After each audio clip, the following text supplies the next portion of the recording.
when it came time to choose a title for the book, The Snowball was the only title that was right, because it came from one of Warren's favorite sayings, which epitomizes him and his life and the way he's lived it.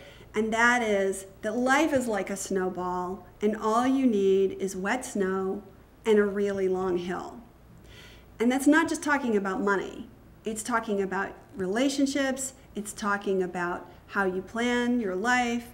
It's talking about how you spend your time, your learning and knowledge, which is cumulative, and it can roll along faster and faster as you do it mindfully.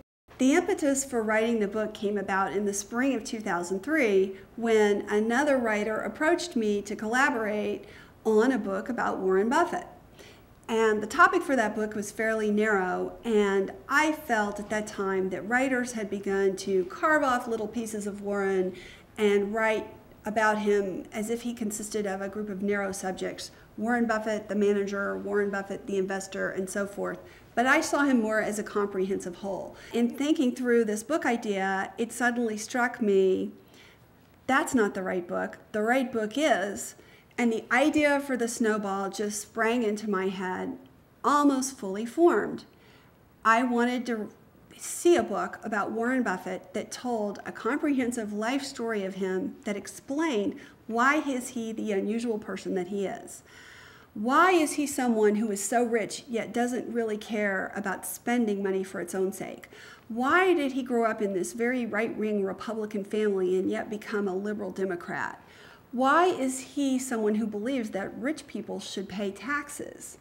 Why is he someone who is so grandfatherly in his persona and yet clearly has this tough, steely business side? There were all of these little paradoxes about him.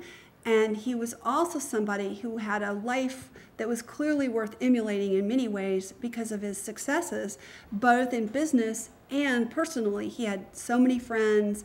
He had obviously created a very successful life for himself. I wanted to see the book that explained all that. So I suggested this book to him, and he asked me who should write it. And I said, you should. And he reminded me what he had told me several times before, that he was never going to write a book. He asked me again, who should write this book?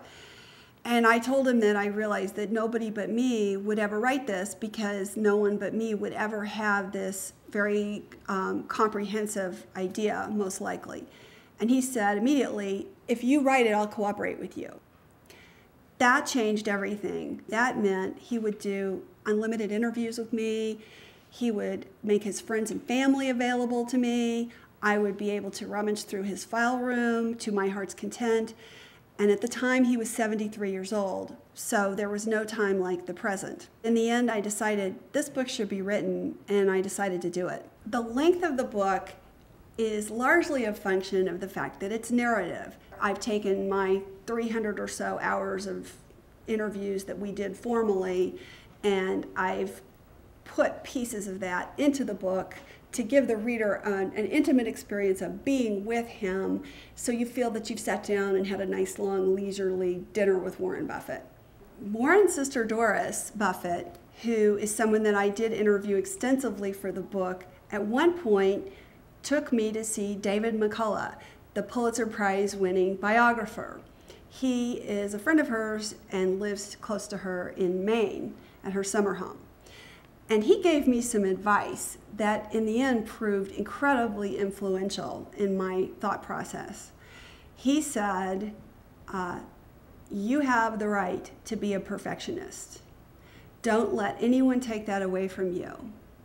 You take as long as you need to make the book absolutely perfect, no matter how tired you are, no matter how rushed you feel, no matter how much anybody else wants the book to be finished, no matter what your deadline is, you have the right to be a perfectionist.